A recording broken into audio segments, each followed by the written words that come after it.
Hello everyone, and welcome to Surveillance Report 59, where we are dedicated to keeping you private and secure with the latest news each week. This report is going to recap some of the most notable events in the last week, which is going to include some data breaches, Apple and some other software updates. There was a cool neighbor win story over some Ring smart doorbells. Snapchat had some very major news that you're going to want to hear about, some VPN updates, and there's going to be some really cool mobile research, and there's a lot of other fun stuff. Not too many stories, but there's some fun things that you definitely want to know. I'm Henry from Techlore, and Nathan is not going to be with us this week. He is busy doing his own things, making the world a better place.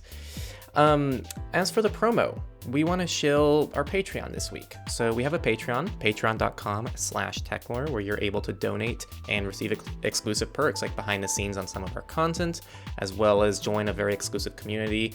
We're likely going to have a Signal group very soon where you can have a nice little intimate area for other community members. So definitely check that out if you want to be a bigger part of things and really help us out and keep things moving, because all of this is free content.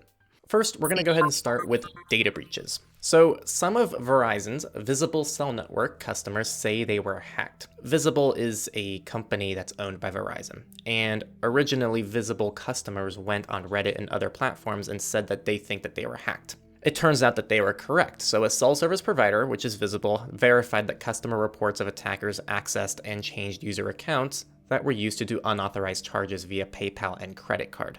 All points of evidence, though, seem to be that the usernames and passwords were obtained from other sources. That's key.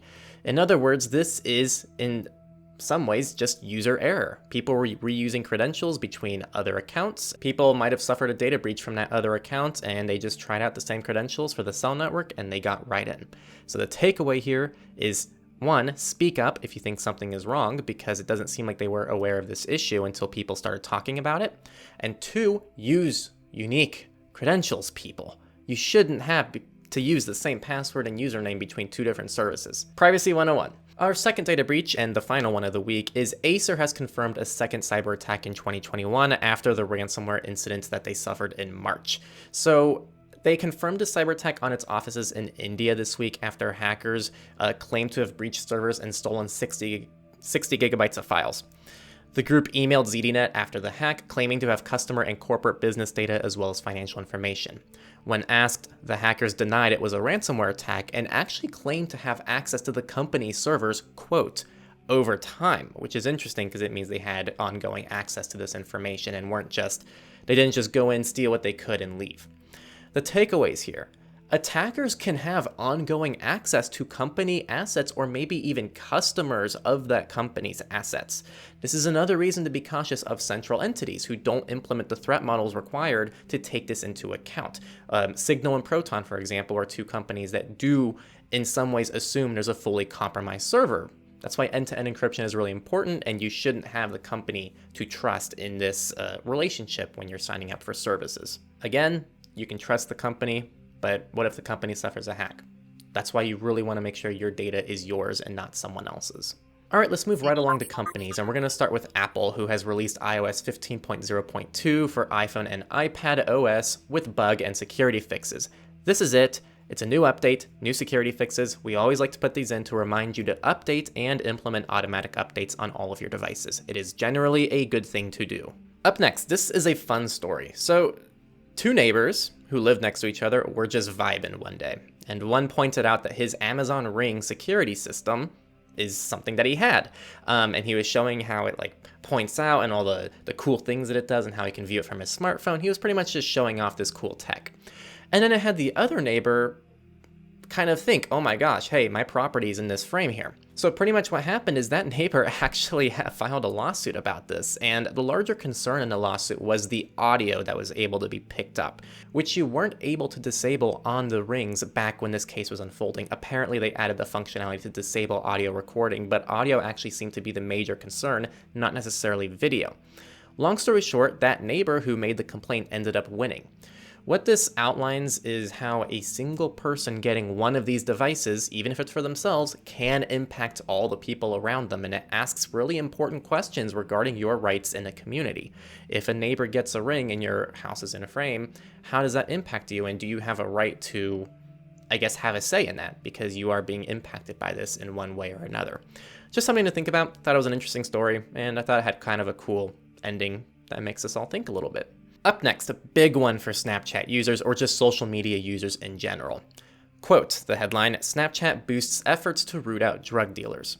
Seems like a noble ambition, but here's kind of the breakdown. So Snapchat's parent company, Snap, has announced new tools and educational content to keep its community safe from, quote, devastating impacts of the fentanyl crisis.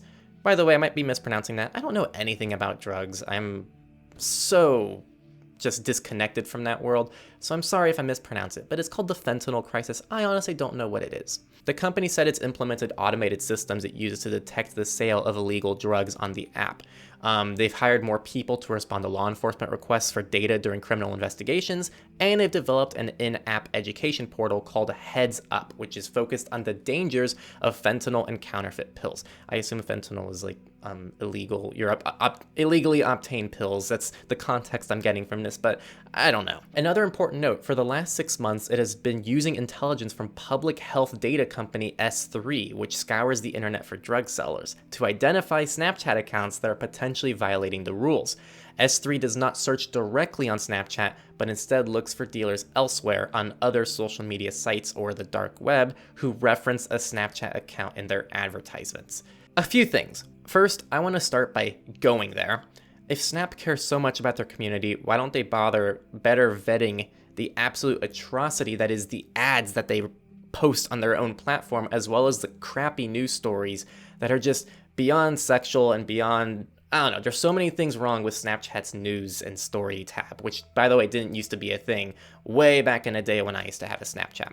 So that's the first thing I'm going to say, but it's a fallacy for me to use that as in the context of this article. The major concern here, in my opinion, you should already know that Snapchat collects data. It's not that private. They don't actually even disappear when you watch your Snap. Man, I'm starting to sound like an old person who's not remembering terms for social media platforms. Long story short, though, when you send something to someone, you should still assume Snapchat can recover that in some way, shape, or form because it doesn't actually disappear, and they were sued for this, and they were caught doing this. But the major concern here is how some of this data gathering is done on external platforms from Snapchat. The health data company S3 actually going and seeing users who then promote their Snapchat accounts shows how thorough these investigations can be. This isn't just Snapchat collecting data on all the people in the same universal way and submitting it to companies. This is a company actually going and looking for people, and they see that they have a social media account, and that immediately is enough information to get them caught for whatever they're doing wrong. So we don't necessarily give advice for you to do something wrong, but we are looking at the privacy implications of these things that happen.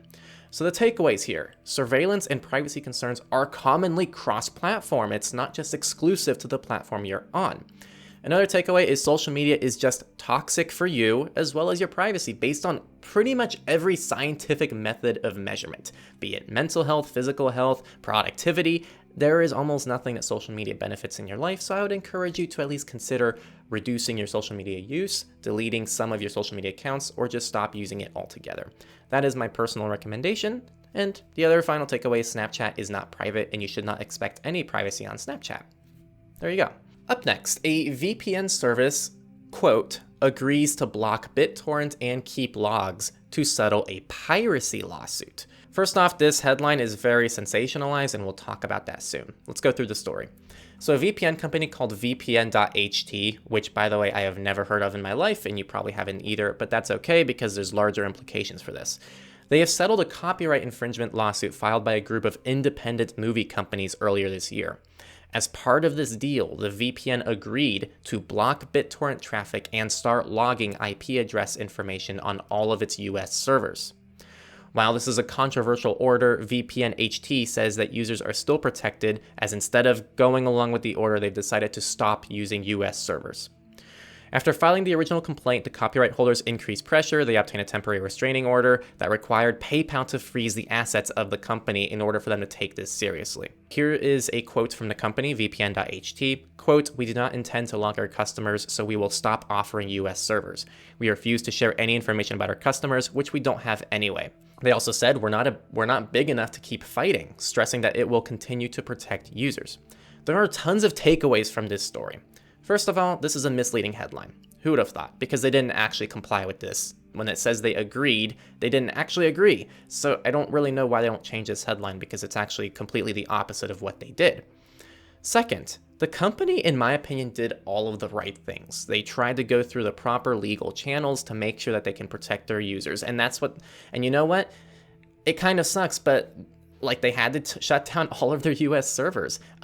They had PayPal freeze their assets. This company could not function as a company unless they did something about this. And their two options were to just comply with the order or do something drastic like stop offering US servers, which honestly, I think they made the right move. Third, this is kind of a side note, there are a couple other major VPNs who do not allow P2P on their US servers. And I just want to kind of outline that that's likely why they do something like that. Something else, this is almost kind of a LavaBit situation. I don't know if many of you know about LavaBit, which was the email provider that Edward Snowden was using when he was communicating with journalists. LavaBit was pressured to implement a backdoor and essentially keep tabs on all of their users, and they denied the request, which is something very rare because you are a small company having to fight a government. So this is a company that was fighting another company, which is a little bit different, but at the end of the day, it's still one of those rare situations where this company had everything that they could possibly have on the line. Their funds were completely frozen on PayPal, and they still made the right decision, and that's something very rare to find. The fact that we're even hearing about it is likely because they didn't comply with this, meaning we probably wouldn't hear about this with most small VPN companies that simply comply with everything they're supposed to comply with. Finally, you should be very angry about this story, not towards the VPN, but towards movie production studios who are putting pressures on independent companies to sacrifice their values. This in turn decreases the possible safety of all the tools that we as a society rely on. Keep in mind, this movie production studio company sued the VPN company, requesting them to keep logs on all US users. All of them, not just ones using BitTorrent traffic, all of them. They also requested them to block all BitTorrent traffic, even if you're using BitTorrent to download something legal like a Linux ISO. So this just violates so many things that really shouldn't be violated, and you should be very angry about this, and it shows a very anti-consumer method of dealing with piracy. Up next, I want to keep this quick, but a person close to the brand of Proton Mail, shared pretty much a graphic showing that they are likely going to be launching several new products. One is Proton Chat, one is Proton Drive. There's also Proton Wallet, which is supposed to compete with Coinbase, and more. Nothing's confirmed here, but it's likely going to happen. We'll watch out for it. This just backs up what we've said in the past, that Proton is really moving to be your all-in-one suite for privacy, which for some of you, that's awesome if you're looking for possibly some kind of Google alternative. And some of you might go, I don't want to put that much faith in a single company, and I want to have my own email provider, my own chat service. I think that the fact that this even exists is only good for the world, because now you have a choice between two possibilities of moving forward with privacy. So good on Proton, I guess.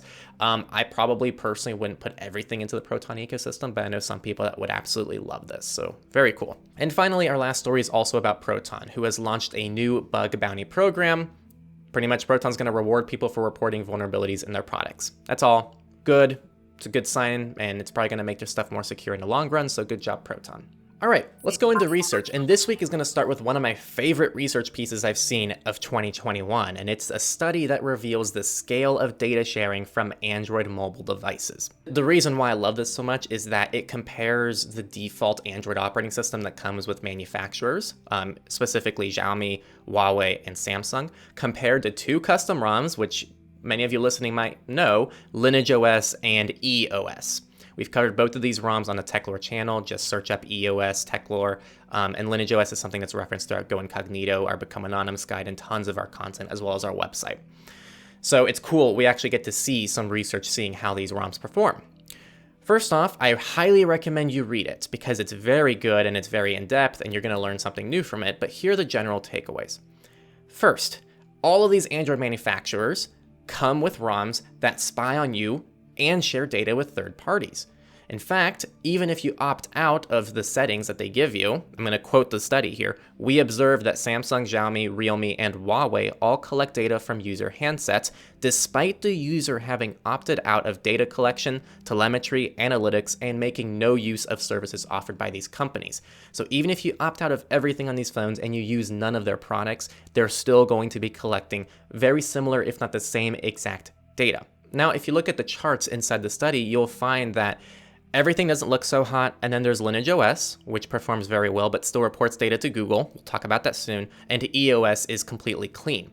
Now, the reason that in this research, LineageOS reports data to Google is actually because in the research, this is why you need to read research studies. The way they conducted this is they flashed LineageOS with OpenGApps, which is essentially Google Play services. So all of the Google connections you're seeing on LineageOS in this research is because they flashed LineageOS with GApps, which actually it doesn't come with by default. So that is something very important. I assumed that LineageOS would have 0 connections to Google, or much fewer if they're not using this, if they're not doing this research with OpenGApps. EOS runs microG. So there's a few takeaways here. 1, even if you rely on Google Play services or GApps, using them on LineageOS is still better than your default ROM for privacy. I know that it's very discouraged to use Google Play services, and there's a good reason for that. But if you're choosing between using a Samsung device or something like LineageOS with GApps, you're going to have the same compatibility on them. All the apps are going to work. You can still use the Google Play Store on both of them, but LineageOS is objectively still better. So if you're someone reliant on GApps, but you want even a small improvement, check out LineageOS with GApps. It's still an improvement. Next up, microG is privacy-wise better than GApps, which is expected. We kind of knew this. MicroG is an open source implementation of GApps that tries to anonymize web traffic, and it does a very decent job of that. 3, Android manufacturers don't give a damn about your privacy. You should have known this, considering how often we tell people not to get things like Samsung devices unless they can flash a custom ROM or they're using something like stock Android. It's because of these points that we typically say if you're not going to be messing around with your phone and you just want something out of the box, typically the iPhone isn't a worse option than going for a Samsung device. And that's why we say if you're having to choose between an iPhone or something like a Huawei device, we're always going to push you towards the iPhone because it takes care of most of the stuff out of the box with a much more first-party issue rather than the third-party one. And this is something we talked about recently on Techlore as well. There's a big difference between first and third-party privacy. Apple does a very good job with third-party privacy, but not necessarily first-party privacy, whereas these companies kind of fail in both. Another takeaway, don't forget you can use microG, the open source implementation of GApps, on LineageOS to pretty much replicate EOS. And by the way, E is actually forked from LineageOS, so there's no reason you should really be using E over Lineage unless there's something in the E ecosystem that you're really attached to. And finally, the last takeaway I got from this is it's important to realize not all manufacturers are equally bad.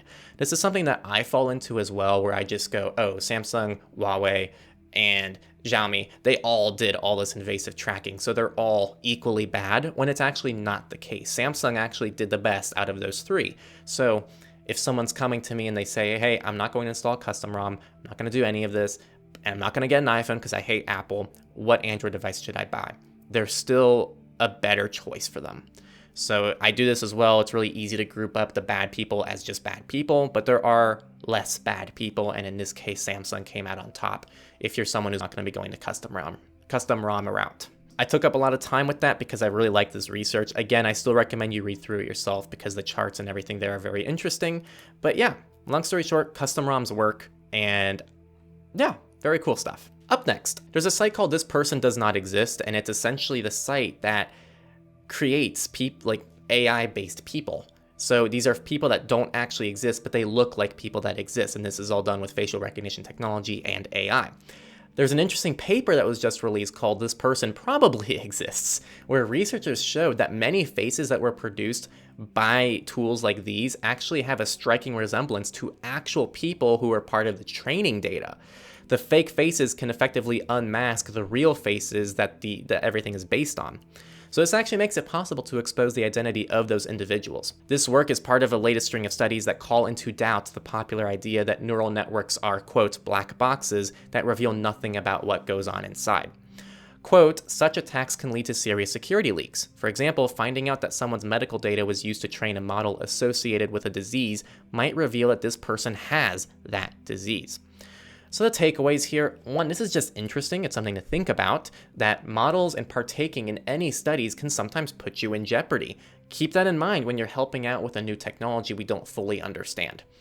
We just don't quite know. We don't understand these things very well. And now we're starting to learn that, wow, these things that we're probably protecting all these people to some degree actually aren't. And all those people's faces that were part of the training set might actually now be tied to the images after all the processing was done to them.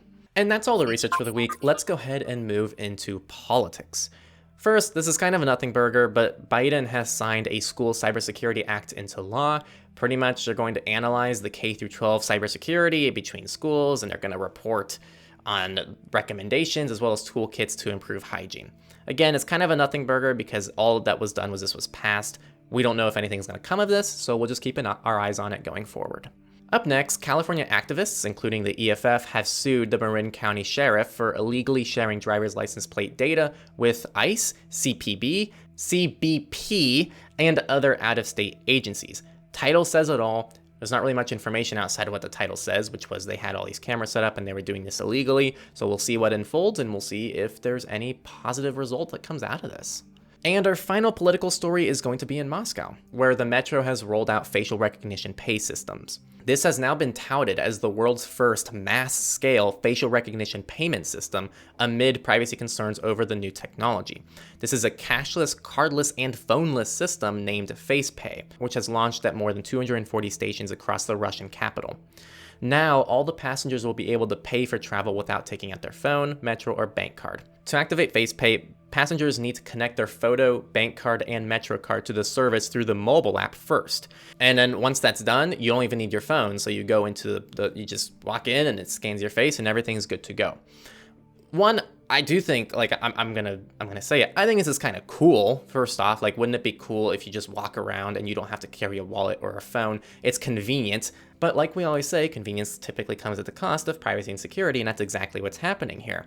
The concerns are obvious. We're seeing a rise in biometric authentication, which Nathan and I have been talking about quite a bit recently on the podcast. This is a field that's going to continue to expand, and it's important that we keep an eye on it. No pun intended. But pretty much, like, I don't know, just be cautious with this. There are security implications, there are privacy implications, and there's many things that we need to think about before implementing this on a wide scale. But it is cool.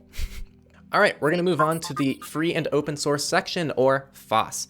We're going to start with Pine64, who produces Linux-based devices, and they just released the new PinePhone Pro, which is a Linux phone. We just did a little recap review on the Techlore YouTube channel. If you're interested in learning our thoughts about it, go into sources to view that, or you can go into sources to view the official webpage for the PinePhone Pro and look more into it. It's pretty much an upgraded version of the previous PinePhone, runs the same operating system, just with a little bit better hardware. On a similar note, the company behind SailfishOS just recently became profitable. That's pretty much it. It's cool to see open source options, even Sailfish, who is open source with some closed source components, become profitable, and it should always make us ask, how can we make this happen more often? The more profitable we make some of these open source projects, the better they can compete against their proprietary counterparts. It's very important that we think about the business models of some of these projects that we're dependent on, because without a business model, there's a much lower likelihood of them performing well in the long run. In theory, I don't think there's any project that wouldn't benefit from a huge amount of funding. That's all I'm going to say. Up next, Debian 11.1 has been released, which does address some security issues as well as a couple new features. So again, update. Canonical has released Ubuntu Linux 21.10. So again, if you want to check that out, update, though this is less of a security issue and more of just a feature release. OpenBSD has hit version 7.0. Proton VPN has added WireGuard support for Android, so you can now get WireGuard on Android via Proton VPN. Finally, next we're going to move on to Wickr. So we talked recently about how Amazon actually bought out Wickr, which is alarming enough, but now we've also learned that there was almost a $2 million investment in Wickr from a CIA funding arm before the whole Amazon buyout even happened. So now Wickr has both Amazon money in it, well, not even money in it, Amazon owns it, and also we previously had government money that was going towards Wickr. There's two ways of looking at this. The government is investing in a tool that's good enough to keep them safe that they trust, so maybe we should all be using this, or the government is investing in this as a means of control over the product to influence the security of end users. There's two ways of looking at it. We're not probably going to ever know an answer unless something really terrible happens. But I do think there is some degree of comfort when I'm told that this is the same tool that the government uses, similar to how the government's known for using Tor. Because it's like, wow, this is good enough for the government to use, so maybe it's good enough for me to use. But also you can equally look at it the other way. And I don't think either option is the correct option. It's just your perspective on the issue. And finally, Wire, another secure messenger, has introduced conferencing and some other updates to their group calls, which is very cool. All right, everyone, and we're down to a final category of the week, Misfits. This one is a fun one. So the Missouri governor has vowed to prosecute St. Louis Post-Dispatch for reporting a security vulnerability. This is kind of a ridiculous story. So the newspaper found that teachers' social security numbers were contained in the HTML source code of the pages involved. For those of you who understand how the internet works, HTML source code can be viewed by any browser. I don't know if you've ever seen people just inspect elements, but that's essentially what you're doing. You're inspecting the element on a web page, meaning that teachers' social security numbers were essentially public information for anyone who clicked inspect element. Now, where things get juicy is Governor Parson, the Missouri governor, said that he's going to prosecute and investigate the reporter who reported this issue for unlawfully accessing teacher data. And he's calling this an unauthorized hack and an abuse of information and power. This is like laughable on several accounts. If anything actually happens and comes out of this, it's going to set a terrible precedent for security disclosure, and it's going to make the entire world a less secure place, because it means if you find any kind of issue, even from inspecting element on a web page, you're not going to want to report it because, oh wow, am I going to get caught in a lawsuit? So without getting political, it seems the politician is more concerned about invoking fear and defending his image rather than actually improving the security of the impacted individuals. This isn't even technically a hack, in my opinion. It was just someone who inspected element on a web page and noticed that there was a very clear issue here because it's exposing sensitive information. This is beyond ridiculous. It's a very funny story to follow, but it is ridiculous, and it does set some very scary precedents if this actually leads to something bad happening to the reporter who very responsibly disclosed this. And finally, our final story for the week. A woman has allegedly hacked flight school, which cleared planes with maintenance issues to fly. So she hacked into systems of a flight training school in Florida to delete and tamper with information related to the airplanes. In some cases, those planes had previously had maintenance issues that were then cleared to fly, which is a little bit scary to think about. Where things get a little interesting is the woman, who's a 26-year-old, she used to work for the Melbourne Flight Training School.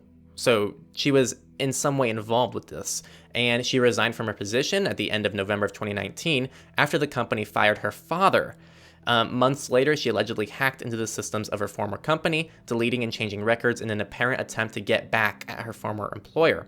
So this is another interesting example of someone who's trying to get revenge on a company. It's technically not an insider threat because she was fired, but it still is very similar to an insider threat for companies, which is something we also talk about. It's unclear if she somehow had still access to any systems because of she used to be a part of it. For all we know, maybe the fact that she had access to systems beforehand made it easier for her to get access to them again, but this wasn't something I could find in the article. But either way, just the fact that she was a part of this company, she knew how the systems worked. So even if she didn't have direct access to them, she still has that insider knowledge of knowing how everything works behind the scenes. Just something to think about. If you're someone who's hiring people, keep this in mind when you're hiring them, and try to make sure that you let them go cleanly in a way where they're not going to want to take revenge and kill people. And that was all the news for the week for SR59. We had some very interesting news this week. Personally, I really liked the mobile OS research. That's like my favorite stuff to talk about, and it was cool seeing a research article that actually goes into these open source ROMs that we constantly talk about. We want to thank you for listening to the Surveillance Report. We're happy to know that you're trying to stay safe out there. And also, make sure to subscribe if you're on a platform that allows that, or just follow the RSS feed. And make sure to give us a like or a rating or something, depending on where you're listening to it from. You can listen to this podcast through like a dozen different methods. Finally, don't forget to join our Patreon, patreon.com/Techlore. Just check it out, see if it's something you're interested in. You can join for as little as $1 a month, and you can also go up a little bit more. Again, we're trying to build out a little Signal group over time, and that's something we're going to introduce in the coming weeks. So if you really want to be a part of a small little tight-knit community where we can talk about things like privacy and security, or even some of these stories, and you can directly ask us questions, then that's something that's definitely an option for you.